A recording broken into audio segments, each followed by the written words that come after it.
I think that giving yourself, for some people, they hear 21 days, they're like, that's a long time. That's the time it takes for you to make something a habit so that it's just rote and you don't have to think about it. So I would say give yourself at least 21 days. Most goals, most habits, again, like brushing your teeth or some of those unconscious things, could take even longer than that. So I would say give yourself a minimum of 21 days and just know that, those small, simple steps are what's going to set you up for that lifetime of success. 21 days out of the course of a year is, a blink of an eye.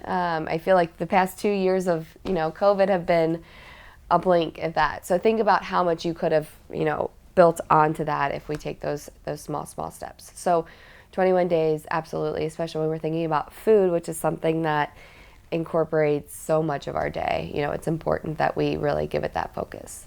In those first 2 weeks, we are taking out, again, what I want you to think about is we're maybe not necessarily even think about what you're taking out. Think about what we are focusing on and what foods are encouraged on those lists of things to eat.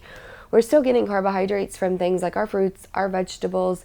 We're just eliminating and kind of giving our body some space away from some of the different grains and the wheat products.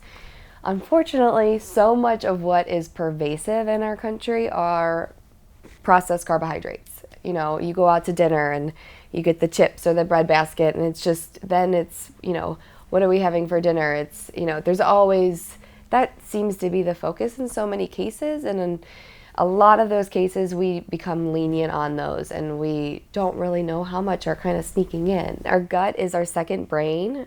That's been called that. Essentially, it is the pathway for anything to come into our body. So whether it's good, it's bad, it's not supposed to be there, that is where we get everything that's going to come in or go out.